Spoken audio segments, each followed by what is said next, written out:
Is the cross a good thing or a bad thing?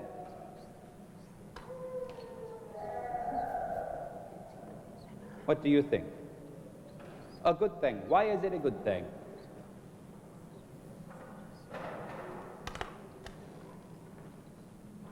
That's the right answer. It's just hard to understand because Jesus gave his life for us on it. But you wouldn't automatically think that it's good. You've been to Sunday school and to church, so you know. But we would first look at the cross and look at the one who is crucified upon it and think that this is an evil thing. Does anyone venerate the guillotine? Does anyone kiss the executioner's axe? Do we keep the chairs, the electric chairs in museums and go and pay homage to them? Not so much. And we sometimes can forget because we're blessedly far from the time of Christ's death. We can forget that the cross would have been seen like that.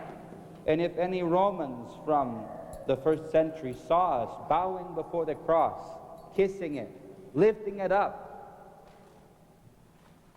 elevating it within the churches, they would think we were crazy as we would think it was if you had an electric chair suspended in the middle of the church, right? It doesn't make sense, except for because of who was crucified on it and what he did in that. And let's consider, who is it that is crucified on the cross? Not just any criminal, not just any teacher, not just any righteous man unjustly delivered up for execution. No. Who is it? Who is it that dies on the cross? Right. And who is Jesus?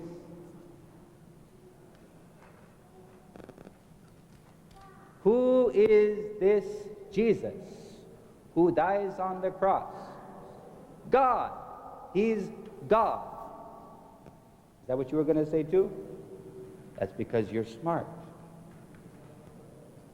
But can God die? Is God supposed to die? Soteria? You wouldn't think so. What do we say about God? Agios o Theos, holy God. Agios ischiros, holy mighty. Agios athanatos, holy immortal. That means he doesn't die. So how can God die? And on a cross, nonetheless?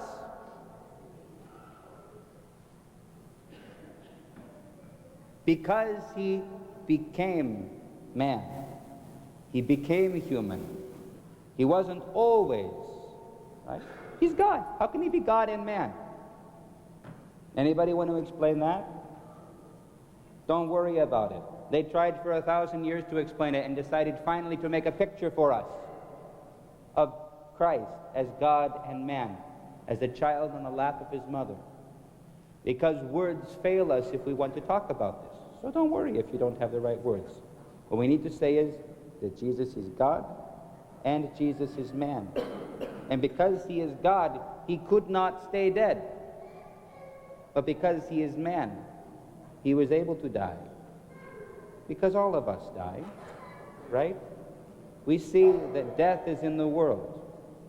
But Jesus came and died and rose from the dead, and that is why the cross is good news. I tell you what, if someone had their head chopped off on the guillotine and then they came back from the dead, well, then the guillotine might be a different story too. But Christ didn't choose the guillotine or the electric chair or the torture wheels of the Middle Ages. He was suspended on a cross. And because he was on a cross, well then, what do we put at the base of the cross to show that it's a good thing? Flowers. And what are flowers good for? They're pretty. And that's good, because the cross becomes for us the source of blessings, of a sweet fragrance, because the flowers smell nice too, right? Of joy and beauty and love and life. And this is why we raise up the cross. Because through the cross, joy has come into all the world. But we can't appreciate how big of a deal this is unless we remember that the cross might as well be a guillotine or an electric chair or anything else that people use to kill each other. But Christ makes the cross into an invincible trophy and a weapon of peace. Oplon irinis aititon tropes. And that's good news, right? A deity is God. Good question. So that's it. All I wanted to say is the cross is good news, and that's why we put flowers at the base of it. See? It took me such a long time to get to the point. Maybe I should just say that straight out next time, Alexia? All right. We're going to dismiss the kids for Sunday school now. You can come and take your flower, your daffodil, and then we will send you off to Sunday school.